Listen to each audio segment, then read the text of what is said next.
ओमुआ? अब ये क्या है? क्यों साइंटिस्ट इसे लेकर अभी तक कंफ्यूज्ड हैं? और क्या इसका एलियन से कुछ कनेक्शन है? ये सब जानेंगे हम इस वीडियो में, तो बने रहिए। हेलो गाइस, स्वागत है आपका मेरे चैनल द अनकॉन्शियस सोल में। और आज हम ओमुआमुआ के बारे में जानेंगे। Date 19 October 2017। The university of Hawaii के पैन-स्टार टेलीस्कोप ने स्पेस में एक अननोन ऑब्जेक्ट को डिटेक्ट करा। पहले तो साइंटिस्ट को लगा कि शायद ये कोई कॉमेट है, बट उसे डीपली ऑब्जर्व करने के बाद ये पता चला कि वो कोई कॉमेट नहीं, क्योंकि कॉमेट होते हैं बर्फ के, और जब वो हमारे सन जैसे किसी स्टार के करीब से गुजरते हैं तो अपने पीछे एक लाइन बना देते हैं जिसे कॉमेट टेल कहते हैं। और ऐसा स्टार की गर्मी से होता है जो उस कॉमेट की बर्फ को वेपोराइज करके एक टेल बना देता है। बट ये उस अननोन ऑब्जेक्ट के केस में नहीं था। कुछ को तो ये भी लगा कि ये कोई एलियन स्पेसशिप या सैटेलाइट होगी, और इसको चेक करने के लिए ही साइंटिस्ट ने अपने रेडियो रिसीवर को उस ऑब्जेक्ट की ओर पॉइंट किया, ये सोचकर कि क्या पता उन्हें किसी तरह के रेडियो सिग्नल ही मिल जाए। बट फिर भी कुछ नहीं पता चला।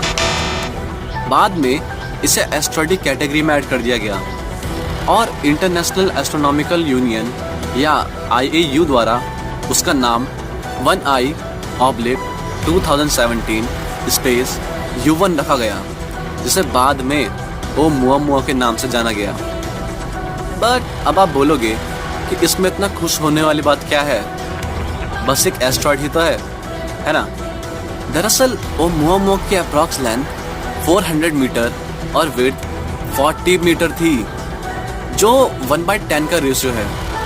साथ ही उसका शेप इलोंगेटेड था, बिल्कुल एक सिगार जैसा, जो हमारे लिए नया ही था, क्योंकि इतना बड़ा और इरेगुलर शेप का एस्ट्रॉइड हमारे सोलर सिस्टम में होते ही नहीं है। तो साइंटिस्ट को दो प्रोबेबिलिटी लगी। पहली, या तो ये ओर्ट क्लाउड या काइपर बेल्ट से आया होगा, जो हमारे सोलर सिस्टम की बाउंड्री है, और दूसरी, या ये इंटरस्टेलर स्पेस से आया होगा। जब साइंटिस्ट ने ओर्ट क्लाउड और काइपर बेल्ट के ऑब्जेक्ट्स को ऑब्जर्व किया तो उन्हें ये पता चला कि वहां से जो ऑब्जेक्ट हमारे सोलर सिस्टम की तरफ आते हैं उन पे केवल उतनी ही स्पीड होती है जिससे वो वापस वहां तक पहुंच जाएं जहां से वो आए हों। और वहीं दूसरी ओर ओमुआमुआ की स्पीड इतनी थी कि वो मर्क्यूरी ही ग्रेविटेशनल फील्ड से बिना इफेक्ट हुए सन के पास से वापस बाहर चला गया। तो अगर वो ओर्ट क्लाउड से भी नहीं आया था तो अब तो केवल इंटरस्टेलर स्पेस से ही आ सकता था। तो जब साइंटिस्ट ने ओमुआमुआ के ट्रैक को चेक किया तो उन्हें ये पता चला कि करीब 1.3 मिलियन साल पहले ओमुआमुआ TYC 4742-1027-1 नाम के स्टार के ओर्ट क्लाउड से होकर गुजरा था। मतलब ओमुआमुआ उस स्टार से भी नहीं आया था, वो कहीं और दूर से आया था, और वहीं से उसका नाम ओमुआमुआ पड़ा, जिसका हवाई में मतलब है फर्स्ट डिस्टेंट मैसेंजर, या हिंदी में पहला दूर की दुनिया से आया हुआ एक संदेशवाहक, क्योंकि ये पहला ऑब्जर्वेबल इंटरस्टेलर ऑब्जेक्ट था हमारे लिए। 9 सितंबर 2017 को ओमुआमुआ सन के सबसे करीब था, 14 अक्टूबर को अर्थ के, और 1 नवंबर को मार्स के सबसे करीब था। और ऐसे ही 2022 तक वो नेपच्यून को ही पार करके पेगासस कॉन्स्टेलेशन की ओर चला जाएगा। ओमुआमुआ का रियल ओरिजिन तो हम नहीं जानते, बट उसको लेकर भी बहुत सारी अलग अलग थ्योरीज है। पहली थ्योरी के अकॉर्डिंग ओमुआमुआ एक दूर के सोलर सिस्टम के प्लैनेट का टुकड़ा था, जो एक बहुत बड़े कोलिजन से वहां से टूटकर हमारे सोलर सिस्टम तक पहुंच गया।